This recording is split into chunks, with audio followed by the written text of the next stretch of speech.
Welcome to the Sports Scouting Report podcast with Lee Burkeen. Hi, everyone. We're starting the show. I usually say 3, 2, 1, bam, but we're on. It's Lee Burkeen with the Sports Podcast, the Scouting Report, the Sports Scouting Report podcast here. And I've got a great guest on, a former college football coach that's right now probably going to be a college coach again. He's just in between, like a lot of college coaches are during this virus. But I want to introduce a good friend. It's been a long time since I talked to him. I talked to him the other day, just calling him about football. But Coach Dennis Orlando from Brooklyn, New York. Dennis, thanks for joining us. My pleasure, Lee. It's great to hear from you again, and also congratulations on your development with your program there with recruiting and helping kids. I want to brag on you a little bit, kind of give a little resume on you, Dennis. Your son started the football program basically at ASA in New York, a junior college that put out a ton of talent over the last few years. We're going to talk about that later in the show. Alabama, LSU, a lot of schools, a lot of linemen, a lot of players that you were involved in with Nick Saban, and we're going to talk about your relationship with Gerry DiNardo. Y'all are both Brooklyn, New York natives. And I'm going to tell a story, too, that I think I shared with you the other day, my experience in New York. And your son was at Valley Forge as the head coach, or he was there, prep school. I'm very familiar with Valley Forge. When Larry Fitzgerald was there as a wide receiver, and Jeff Otah, who was an all-pro offensive tackle. And but I want to get started, man. So tell everybody. I want to tell this story to tell you how I know Dennis Orlando, how I know you. 14 or 15 years ago, I'm at Southern University, and I'm one of the keynote speakers for the recruiting signing day, and I meet this guy, comes up to me, and I knew he was from either New Orleans or New York. And I remember you coming up to me, and I was giving magazines out, Louisiana football magazines, to all the Southern alumni and everybody. It was like 100 people there on campus. And I remember you telling me, Dennis, you're like, what is this magazine? And he's like, I'm a coach, man. I'm recruiting. I'm over here. If the guys that don't qualify, I'm trying to get the guys that don't qualify at Southern and LSU, all over the country. And I started talking to you.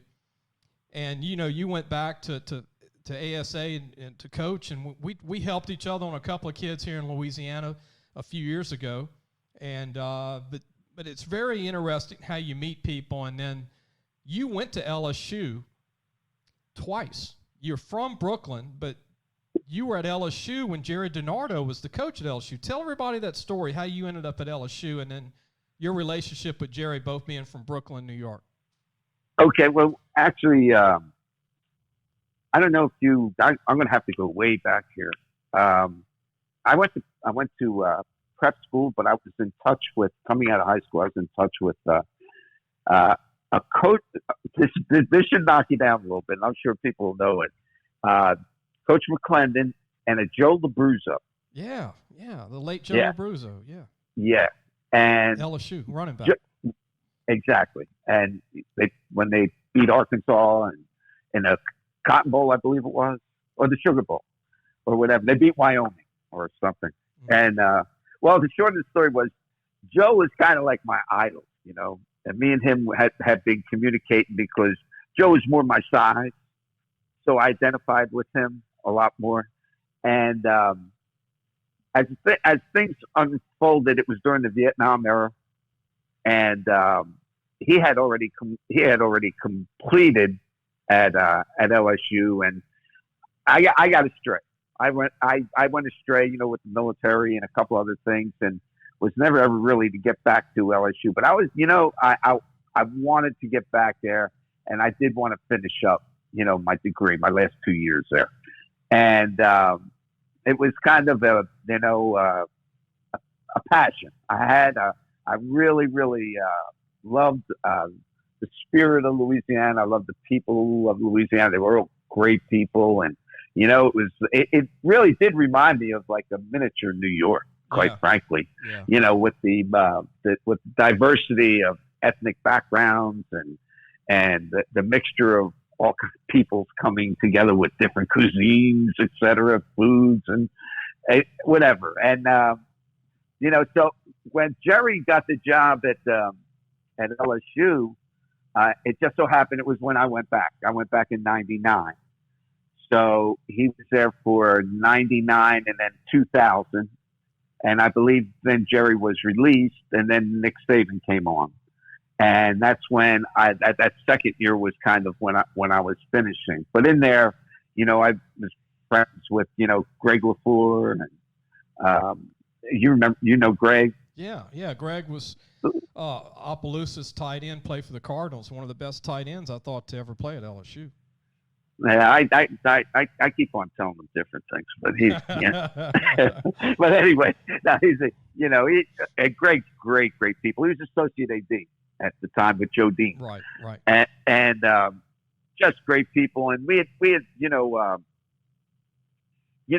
on my stay down there had that type of a connection, and with that, then I went to we got with Gerry because Joe Cullen was also the defensive line coach there, right? Who had coached a couple of kids whose father I coached with.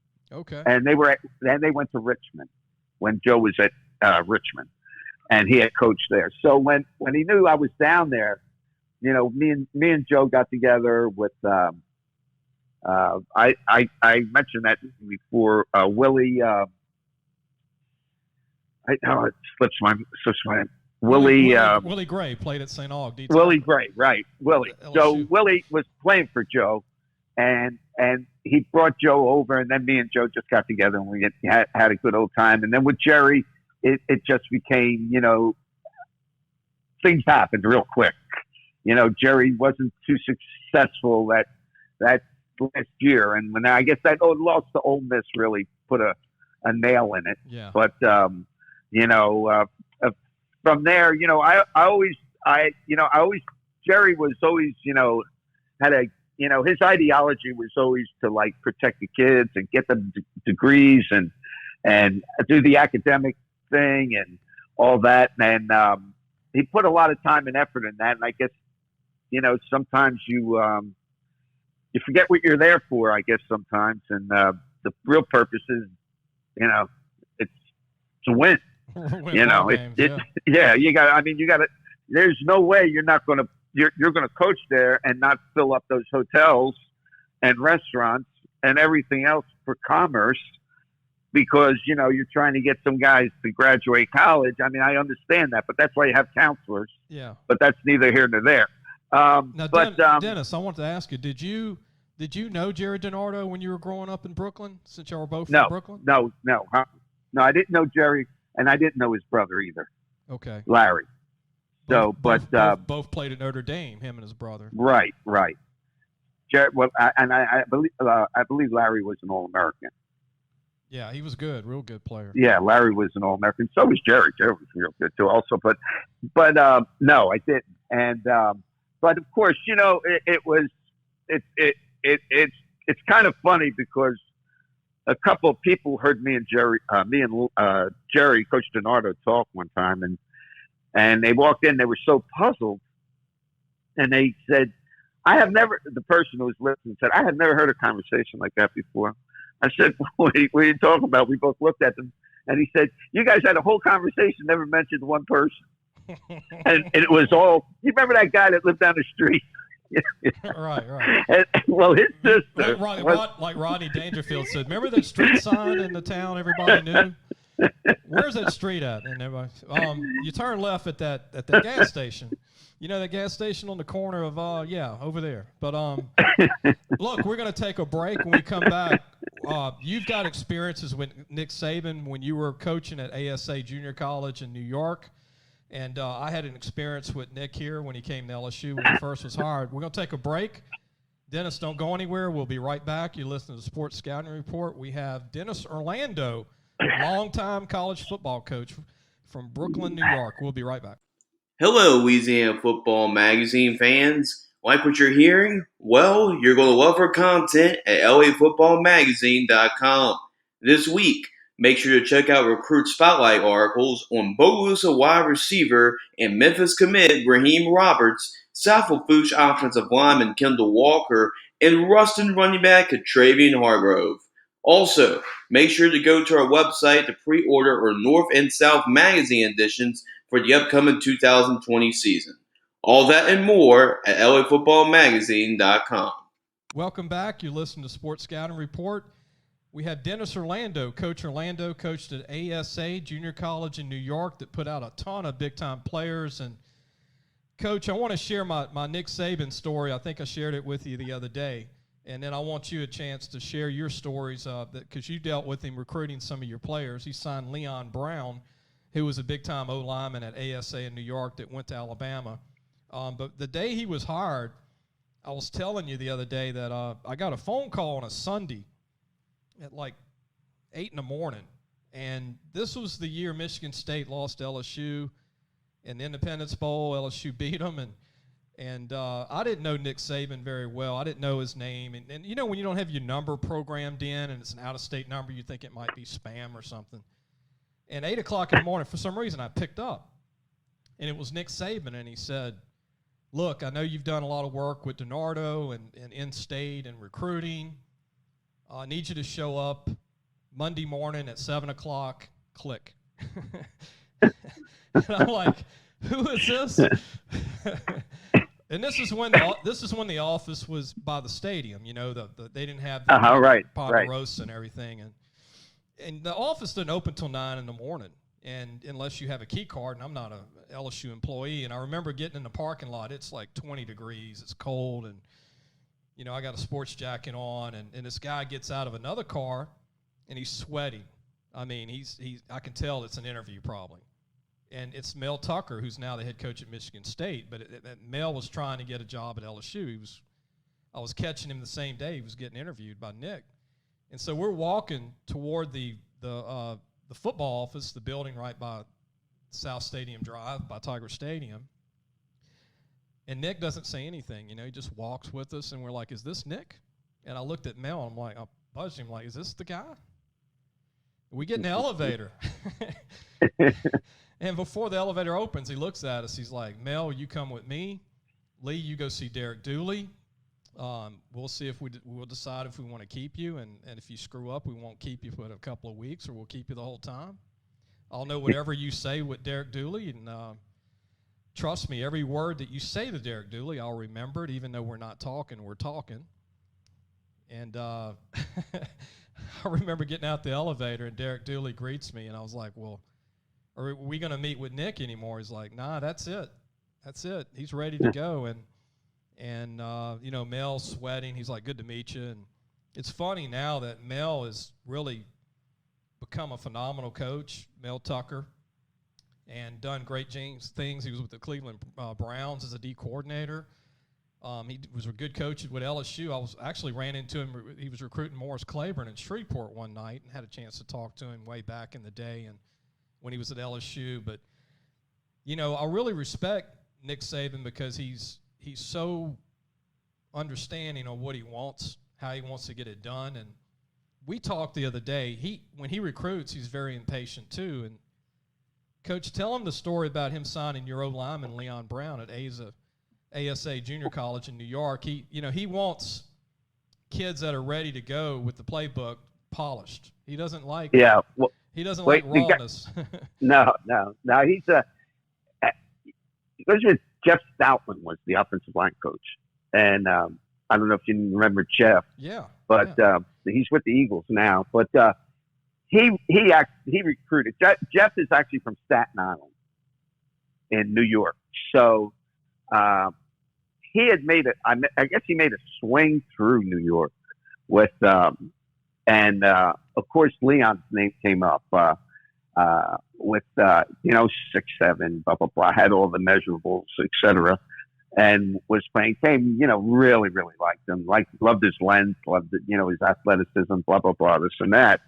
But Jeff was actually the one who did all the recruiting on him.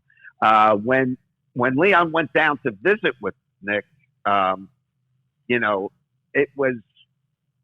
it had already been cleaned up in terms of the background checks, et cetera, and they wanted to sign him. So it really did go well with Leon and Coach Saban in the sense that, like, Leon had a base of recognition of what is expected to a certain degree of him, as opposed to, when he came with us, Leon was kind of a half scholarship New Mexico kid, and came with us. He was raw when you got him, probably very raw, and he actually wound up starting out of an injury, and then started 2 years and developed. But with that being said, he had to get over some hurdles, and he learned from it. He got better from it, and he had a better recognition of it, of what was expected of him. So I think, he went down to Bama, and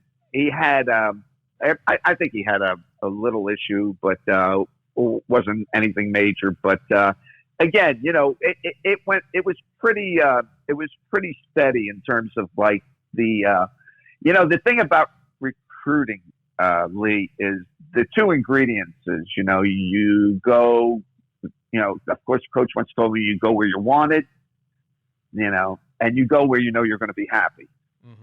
And with, those two ingredients is being checked, now you got something going on, and you've got a kid's commitment, and it's one thing, to say for Nick, I mean, and I know people that have coached with them, and, and I've spoke with them, and of course everybody knows, he's arrogant and blah, this and that. But I'm going to tell you one thing about, there's one thing about football, and there's one word that really identifies the game. And if you're not that, you'll never be successful. And that's truth. And if you're not truthful about yourself to other people, no one will ever dig into what you're trying to get done.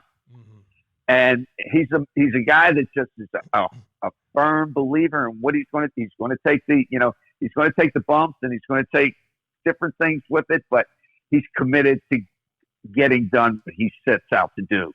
And, from that standpoint, not many coaches, get there. I think a lot of coaches get into, like, maybe adjusting or, whatever it be. But it's, Nick has always been very, very strong-minded and very committed. Now, he comes to LSU. It was like, shooting fish in a barrel. There was talent all over the place. And he was able to put that together. He recognized the talent that was in Louisiana. He hired that high school. I think it's Baglione, or I'm not sure. Maybe you might help me out on that one. Joe?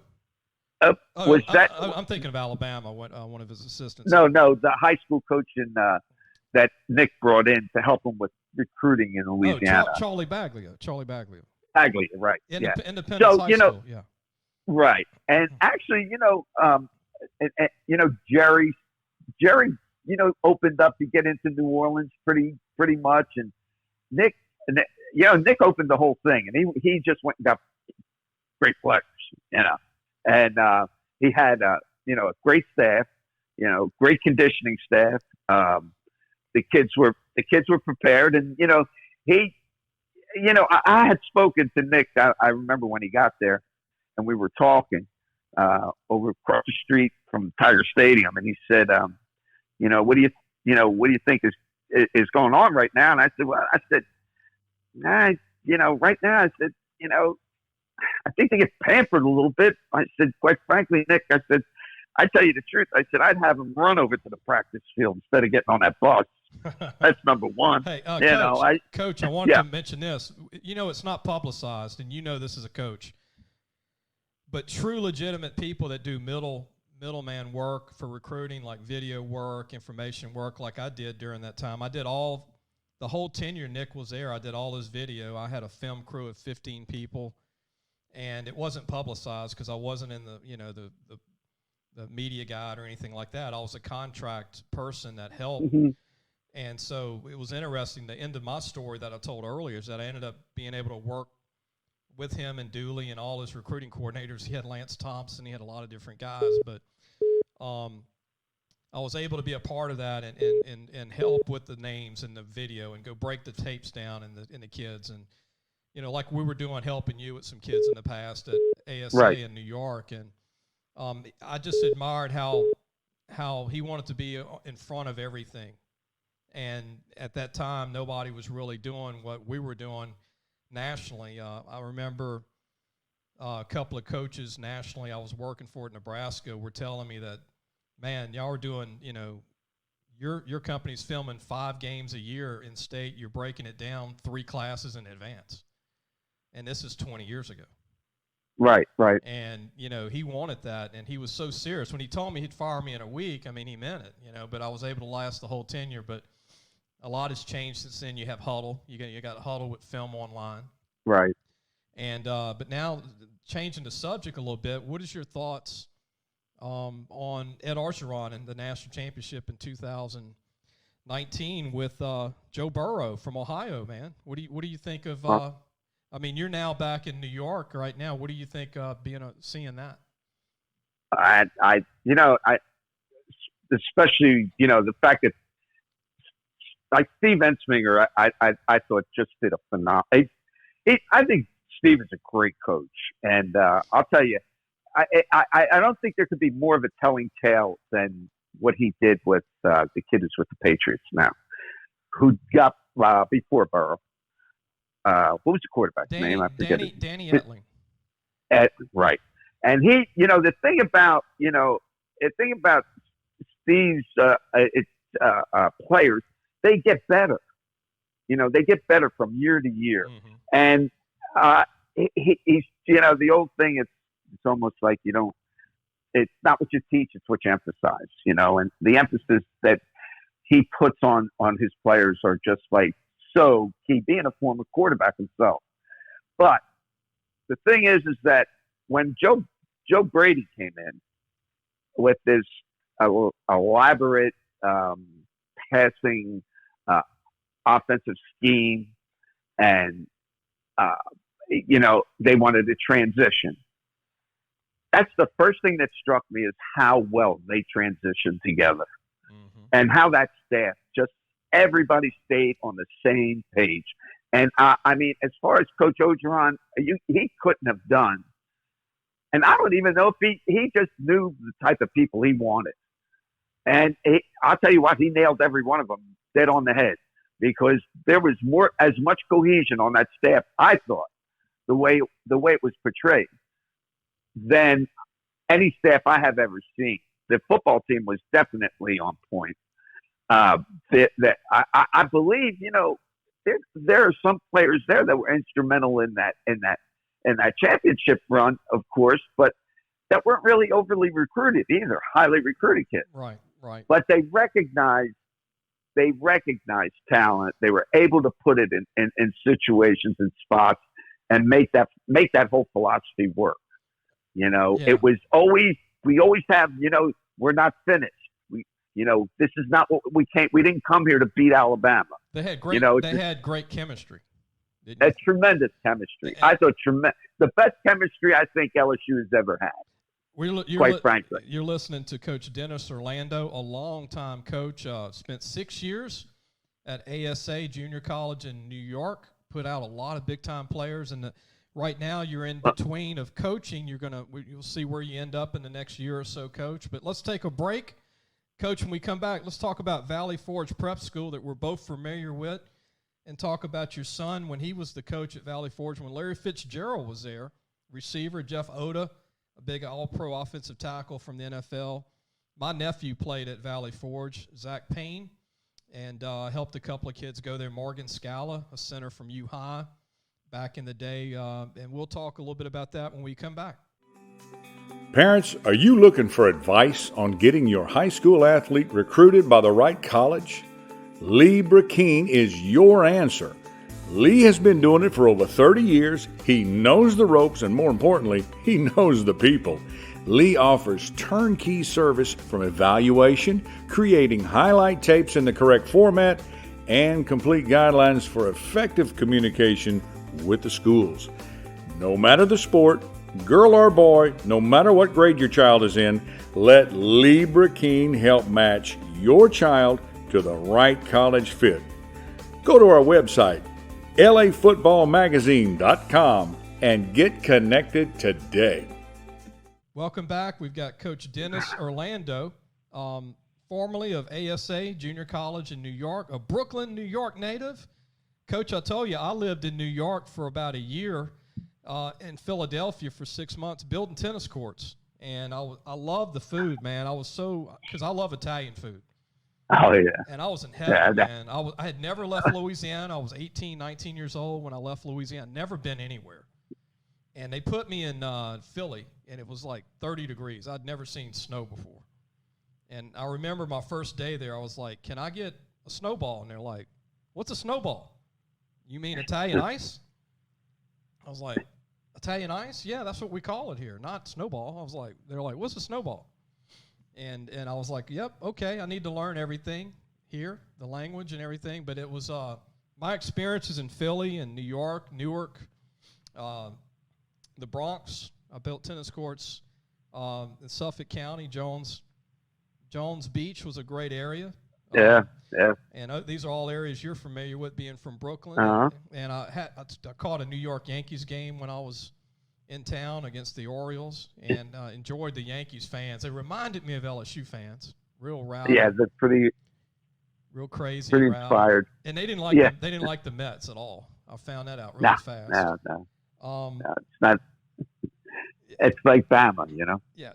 Changing the subject, Valley Forge, Pennsylvania, very historic prep school that's no longer a prep school. Still have junior college. They still have a high school football team, but I was able to help a couple of kids there. Morgan Scala from U-High Center. My nephew, Zach Payne, was a DB that went there from Central High School. Your son, this is prior to the kids I helped, but your son, Dennis Bryan, was a coach at Valley Forge when Larry Fitzgerald was there. What was that like?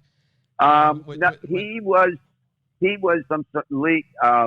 actually working in the JUCO program when Larry was in the high school program, the prep program. Gotcha. And it's all right there on one site. So right there. But he did tell me, he said, Dad, I took my JUCO kids down to Pass Kelly, and Larry Fitzgerald was there. Chris Carter's kid was there too, I think. And he said, this kid is unbelievable. He said he's running pro routes. He said he's a PG kid.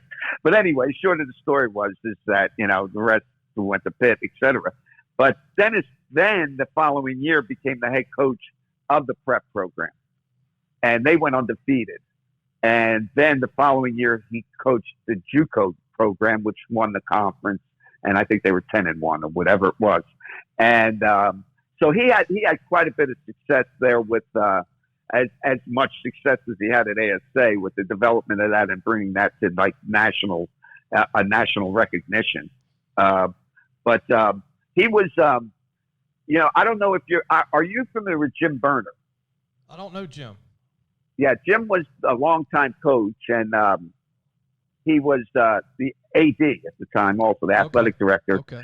And actually, Dennis, my son, had started as a freshman in high school, and they played Valley Forge Prep. Okay. Well, at the time, a good friend of mine, John Hendrick, who's now the head coach at Jackson State, was coaching at LSU. Yeah, I remember that. He was a D-line coach too, right? Right. Yeah, he was with. He coached the tight ends. Okay. Yeah. He coached the tight ends, and Mike Archer. He coached the Steelers a little bit too, didn't he? John Hendrick. He was with the Pittsburgh Steelers. No, he was. I don't think he ever went to the league. He didn't want to go to the league, but he was at Kansas State, and he was at Mississippi State with Jackie Sherrill. That's it. Okay. Yeah. That type. Anyway, he had, and Mike Archer was the head coach at the time. So the short of the story was, I go to see Dennis play Valley Forge, and good Lord, I said, look at this. I said, there's like talent running all over the place, right? So anyway, the one we were able to get, and I was able to filter down to LSU, was a kid, Carl Hankton. Yeah, Carl Hank, New Orleans kid from De La Salle High Right. School. Right. Well, so I spoke to Carl. Well, that's how the relationship opened up between LSU, Louisiana players, blah, blah, blah, coming up. And, Coach Berner, grew a relationship with high school coaches down there and was able to get a few kids. But anyway, the short of the story is that Carl did go down there, play for a year, I believe. And I think it was when, who I think is probably the greatest wide receiver coach to me, I just think he's the greatest wide receiver coach. Jerry Sullivan? I don't know if Jerry Sullivan. Yeah. Yeah. I think he's just tremendous. But it's with Carl being there, and then it was a great opportunity. What happened? Exactly. I'm not sure, but he left and he went to Trinity and became a D2 All-American or whatever it was, and was drafted by the Eagles and played with the Eagles for a little bit. But in the final punch, Lee, that kid walked out for the coin flip on a Super Bowl when he was with the I believe it was, I forget, was it Carolina Cougars or Jacksonville Jaguars? I don't know which one it was, but I was like, I'm trying to think of, oh God, who's the recruiting guy at LSU? He's been there for a ton. Sam Nader, Coach Nader. Sam, yeah. So Sam had said, he said, then I don't know, but he said, we, he's like a kid that, and I say, hey, I'm not selling a Volkswagen here, it's like, it is what it is. But it just, at that point, I just thought that was so ironic. Like here the kids walking out in the Super Bowl for a coin flip, but it was crazy. Yeah. But, and look, I remember Carl Hankton played a few years with Carolina special teams. He was a great special teams guy. Yeah. As well as a receiver too. Yeah. Yeah. He was pretty talented guy. But, I don't know. It's funny, that being what it is, with Carlson, I coached in high school also. And it was a little short story here. It was at Woodrow Wilson High School in Camden, New Jersey. So we had Mike Rozier and, who won the Heisman Trophy at Nebraska, et cetera. So, anyway, short of the story is Mike is, had finished at Nebraska and then was in was finishing up in a program, Little League program, and they said people knew I coached Mike, and they said, "Can you get him to speak?" So I called Mike, and I said, "Mike," I said, "What are you doing?" I said, "Can you come over?" He said, "Coach, I'm in Houston." That's when that Pittsburgh one. He said, "But listen, do me a favor." He said, "Go home, go to the house and go see Mom." She said, "And you can take the Heisman Trophy to the banquet." Oh goodness! So I went.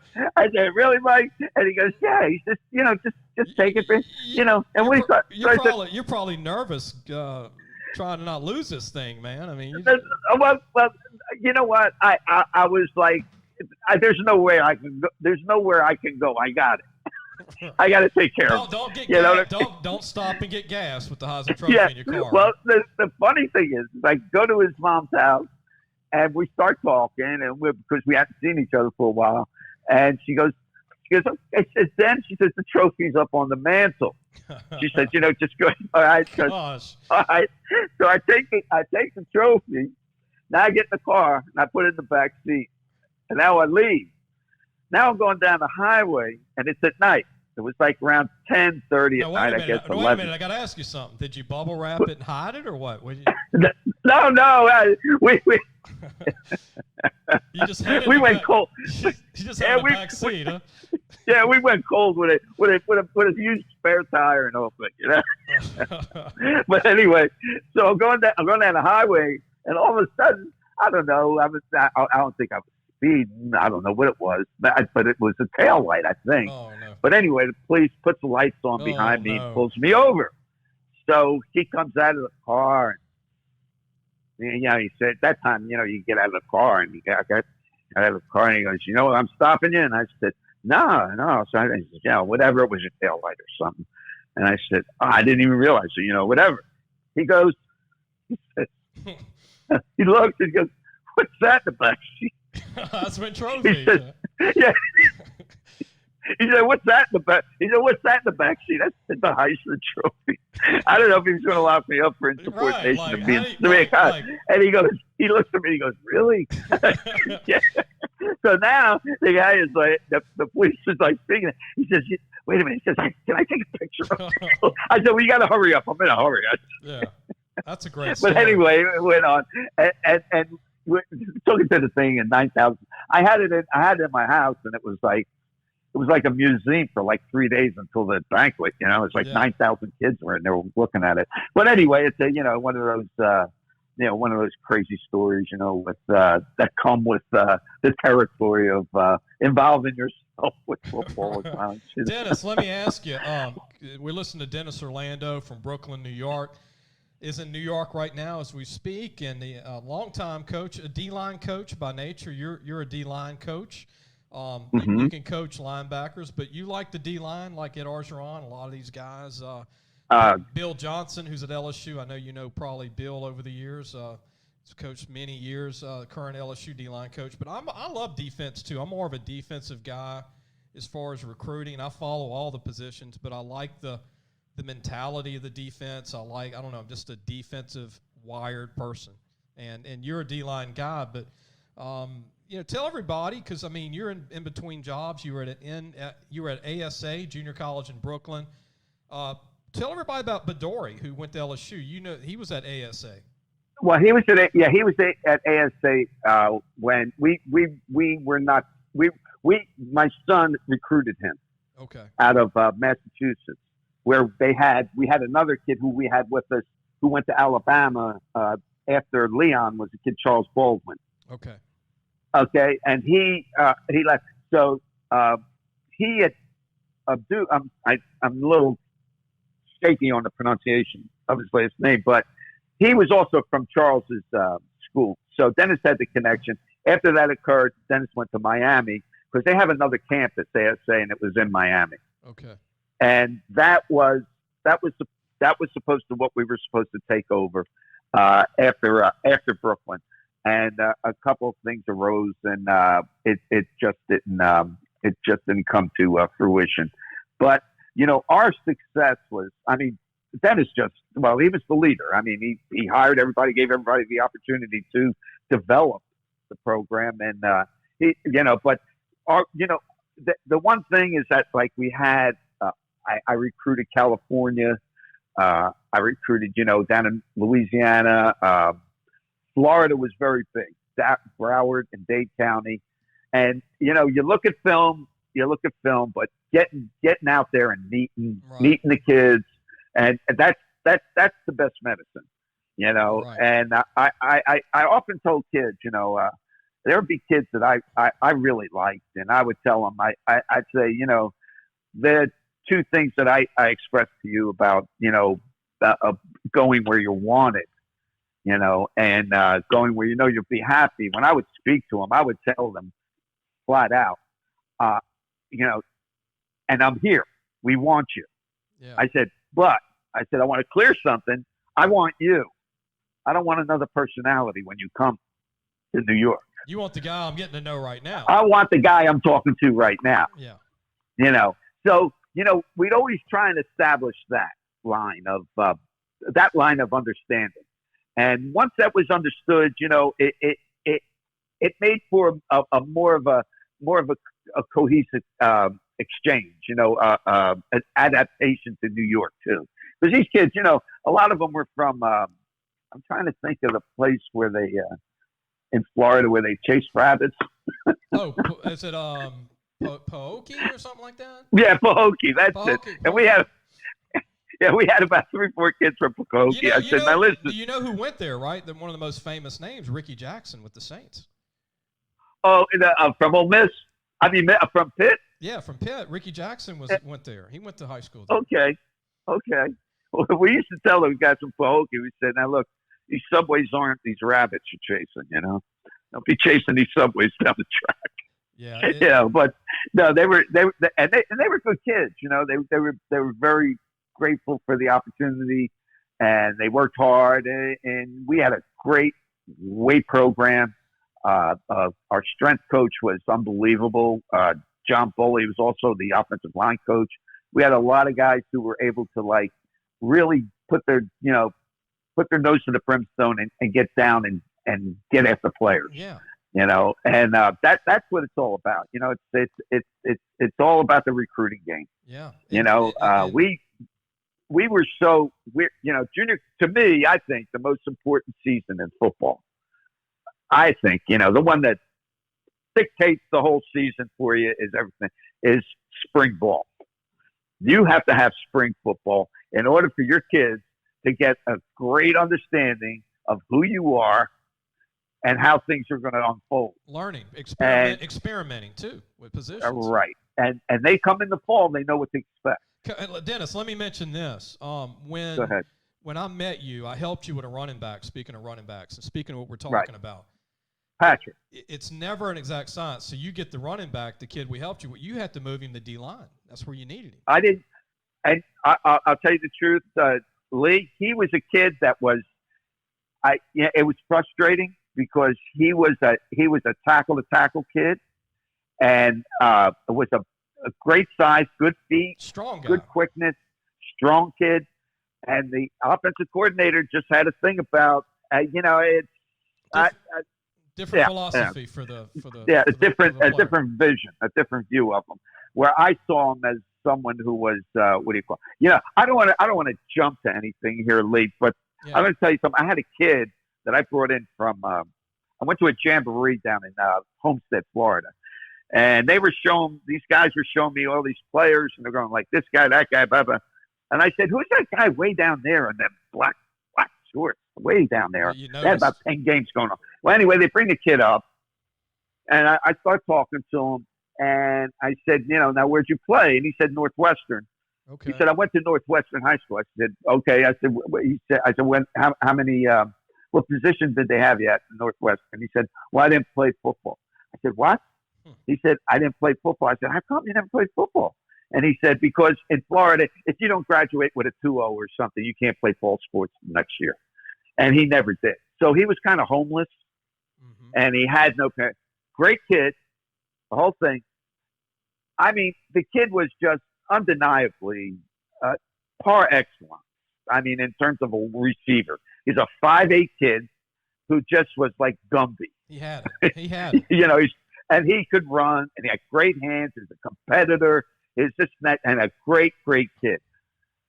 Short of story is I offered him, even though he didn't play high school football. All right, so I gave him a full scholarship to come to ASA. He came. The coach wouldn't, get with him and let him play. The short of the story was I had to talk to that. I said, we've got to get something and whatever. And he said, okay. The kids, now we go undefeated that year. And so we're beating people pretty handily. And after the second just so people know, junior college football in New York. Just letting people know, the audience that are listening, junior college at ASA. Yes, the junior college. Right, exactly. We're at ASA. Well, the short of the story was he gets in, Lee, finishes the season as a number one receiver, an All-American receiver for junior college. Okay, and to boot, he was hard to touch academically. But guess who calls? Who? The Colts call. Wow. And someone else called, and they said that he declare for hardship. And we said, no, he didn't. They went, oh, man, we were interested in bringing him in. So they sent him to Canada. Okay. So he went to Canada, he played. The point I'm trying to make Great is... story, though. Great story. Yeah. Here's a kid that never played, and you helped him. Exactly. And you know what? He had all this skill. He had all this ability. Diamond in the rough. Oh, man. And, and it was just a great kid. He was a great kid. Just didn't have that background academically and from a study point, and which hurt him in the pros, too, because it hurt him in the meetings. Yeah. With that type of thing. But in terms of like a kid that could, it's like turning, maybe I'm dating myself here, but trying to turn Jamel Holloway from Oklahoma into an NFL pro style quarterback. Right. At 5'9". Yeah, you gotta let kids be who they are. Coach, here's a story you made me think about. I was watching tape, of St. Paul's High School in Louisiana. This is like 12, 13 years ago. And there's this tight end that came in the game, 6'5", 215, man, could run. But he didn't start. But the problem was they had 2 6'5" tight ends in front of him. And so I called the coach, Coach Sears. He said, well, he just came out for football. You know, he's brand new. You know, he's raw. And I'm like, yeah, he's raw, man. He's a good-looking kid. And I'm thinking, you know, he's not starting. You know, you're a coach. If you don't start, it's hard to get looks, right? And he comes in on special teams, and he's just rocking people, man, as a gunner. I mean, he's just going down just like, whoa, who's this 6'5" guy? You know, I mean, 6'5" guys running down the field tackling people is pretty impressive if you're not starting. Yeah. And so I call his dad, you know, Mike Helm, who I'm friends with to this day, and I said, Mike, you getting any recruiting on, you know, any bites, you know? And he said, no, man, it's first year. We're not, you know, he's late to the game, and he's backing up a couple of big-time seniors at tight end. So, man, we got to do some creative tape. We got to get it out because your boy runs. He ran like a 4.69. Yeah. Dennis, and he was 6'5", 215, 220. I said, this guy's going to blow up when he's 240, you know. He needs to go to a prep school junior college. He was qualified, though. He had a 3.5, 23 ACT. So I talked him into going to Fork Union Prep School for Coach Schumann. And he goes there and makes All-American in the prep school league. Catches like 10 touchdowns, you know, runs like a 4.6 now. He's like 230 now, 6'5". He goes to Tulane, starts 3 years, and the rest is history. Kind of like what you were talking about. That's awesome. You know, I mean, and it's just you got to love the game because, you know, I'm watching film like you, Coach. I'm looking and watching every kid, you know, and I'm watching everything. And I'm like, when you see something, and it sticks out, and we don't care who ranks him. We don't care if he's a you see something that they have it, and if they have it, you know, you want to help the kid, and then obviously college coaches are drooling once they see, oh wow, this guy's available, you know, and this guy could be 230, 240. We ended up being like 250 at Tulane, and still running about a 4.7. Right. And now he's a successful person in the community. He's in the real estate. I think in Covington, Mandeville now, doing great, owns like 5 houses, you know, and so this, you know, that's what makes me get up in the morning every day and go, man, that's what it's about. Oh, it's definitely, you know, Lee, I've always said, you know, the game, as it stands, it's a game of separation, you know, and it begins when you play choose up with your friends. Mm-hmm. You know, the best players get picked, you know. And as you go through the different ranks, you know, you begin to separate yourself, and you never really stop separating ever, as long as you're involved in football, because there's even separation in the Hall of Fame, you know. Mm-hmm. And when you get to a point that you're in high school, you know, a lot of these kids don't really grab on, or it's not emphasized that this is the highest level of football that you can play right now. Okay, it's Louisiana High School Athletic Association, whatever. There's got to be a commitment, because after that, you know, becomes the NCAA, the NAIA, you know, whatever it be. Right. Okay, JUCO, whatever it is. NAIA, D2, D3, prep school, junior college. Right, exactly. But there has to be, you know, a level of, you know, commitment to the program and to the game. You got to want it. And yeah, you've got to really. And you know, if you're not able to, you've got to have that relationship where you can explain to them that this is exactly why God made intramurals. You know, this is why He made club football. Yeah. You know, because this is something that puts you on a path to achieve levels that, if you work hard enough, you will reach them. Yeah. You know, and I always said that a lot of people, you know, I used to say in conclusion, I used to say a lot of people can play football, but there aren't many football players. That's a great point. It's a great point. Yeah. You know, and Dennis, Coach, one thing I always tell these kids, especially kids coming out now, and I think we got a lot of high school coaches that listen, and college coaches and parents. You're not going to get everything fast.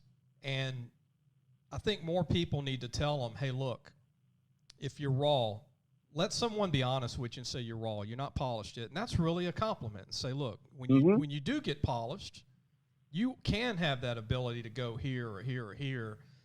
But it's going to take some work and time. It's going to take maturity to live out of state maybe and have the maturity not to, like, drag up and go home. And so, and you know this as a coach, the kids that can get through it maturity-wise and get through it going through all their growing pains and all that, when you're 18, 19, 20, you don't have to make it to the NFL to say you made it. Get your degree. Get your degree, be successful, work hard. It'll all come, That's so 100%. Lee, my kids will come to practice, and of course, they're going to work. I mean, we're going to go to work, and we're going to get better. All right, we're going to, we'll work on techniques, we'll work on, concepts and so and so. But I'll tell you one thing: when it's game time, and we're getting ready to break, it's like, I'm going to tell you now. All that stuff we worked on this week. I'll tell them. Right. All right, all that details. I said, okay, now forget all that stuff. Now just go play. That's going to be muscle memory. Right. We'll correct the stuff on the sideline. Have fun and go out. That's right. Go out and play. And my kids come out and they're going to, I'm going to tell you something, you may not start. And you're not going to start. You're not better than, kids going to Kentucky, kids going here, kids going. Now, you got some work to do to get up in there. I said, but we're going to work hard every day because I want to tell you something. You're going to get better. And when I do put you in, you're going to play like a football player. Yeah. Take advantage of the opportunity. That's right. And so you can't really kick those kids that are working their tails off to the curb. You got to give them your energies too.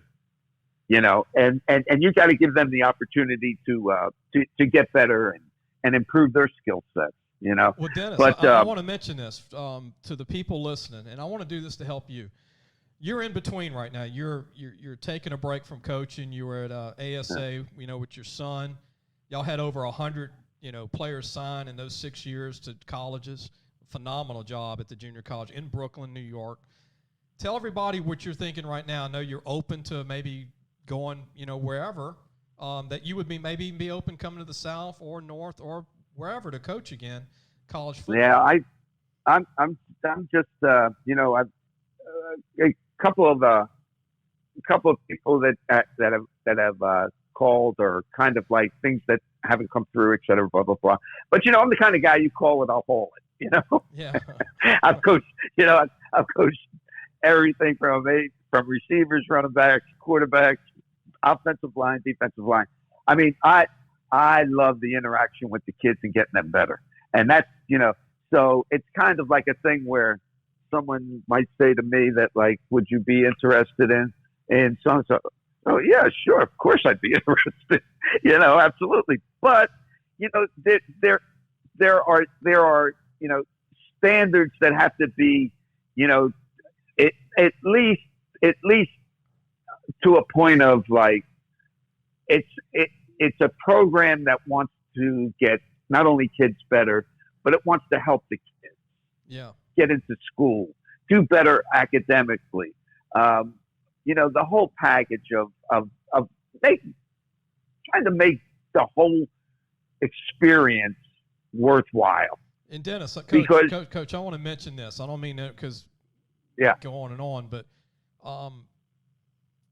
the job that you did and your son at ASA in New York Junior College, it was phenomenal. And I want to say this, being that I'm from Louisiana and following recruiting, I always, when you look at New Jersey and all the prospects they have every year, it's like 200 players that can sign every year out of New Jersey.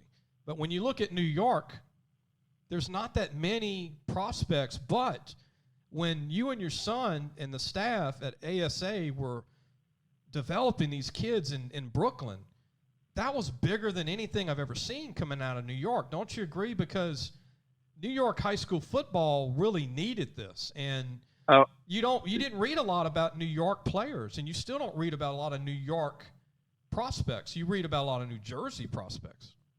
Right. Well, in today's It's interesting you say that too, Lee, because me and Gerry had this conversation, DiNardo, and I said, I believe this is when he was let go, and we were talking at his restaurant, and he's talking about Rutgers at the time, and I said, there's so much there. There's so many kids. He thought it was really a tough program to really. Then I said, you got all of New York City. There's 9 bazillion kids in there. And Gerry said, but he said, then you don't really have a real good grip on the type of programs that are there. And I went, whatever. Okay. I said, but they're there. And we went out there, and I'll tell you what, was it West Texas? No. Was it South Louisiana for skill? No. Florida, Miami? Yeah, it wasn't. It wasn't none. We had to go and we had to dig. And I'll tell you what, we dug, and we were able to not only retrieve some great kids, but some kids who are really looking to play real football. Yeah. And with that vehicle driving them, they kind of the high school coaches really got behind it. And once they got behind it, because they were skeptical. Yeah. The high school coaches in Brooklyn were skeptical when we started that program. New, and who was this? And... Right.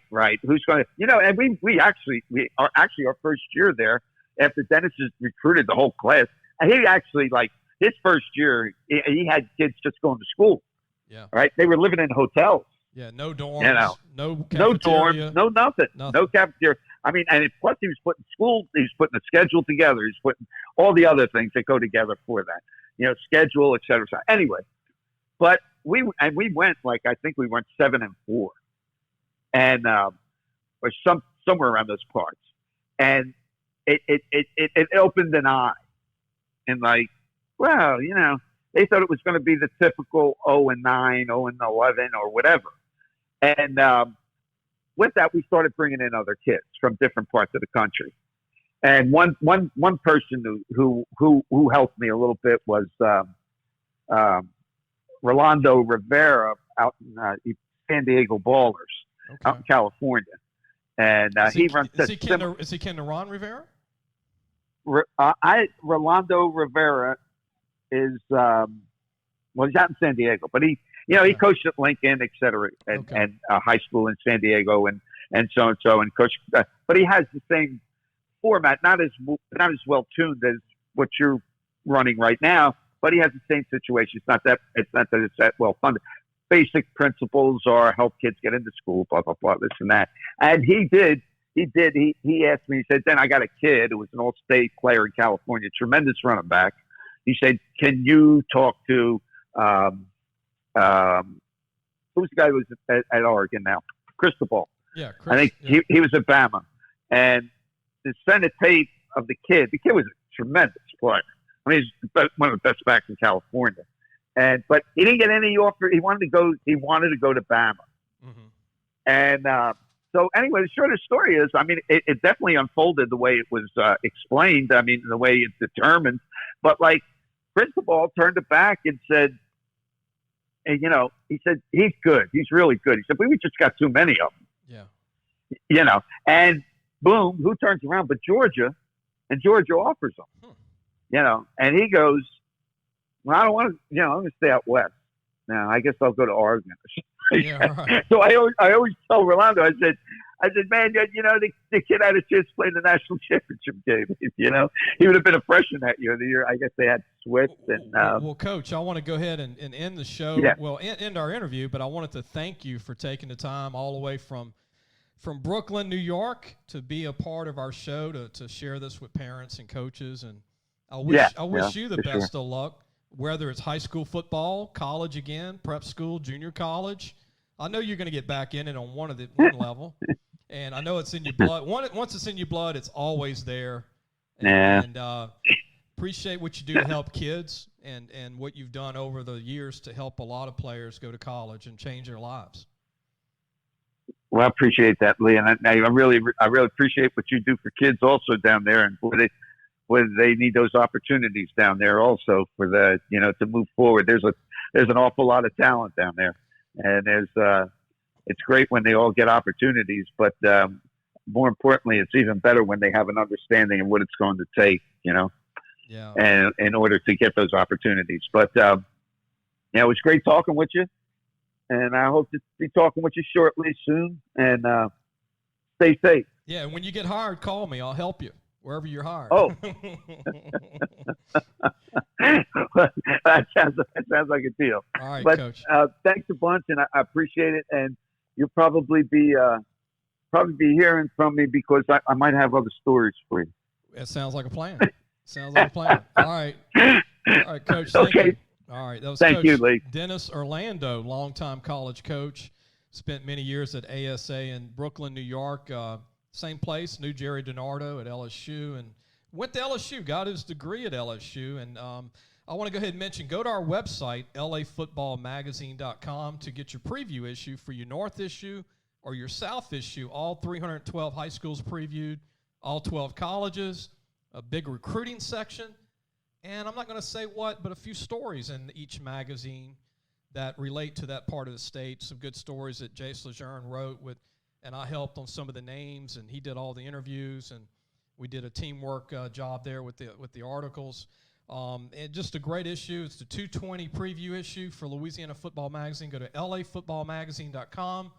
That's lafootballmagazine.com, and we'll see you soon. Take care.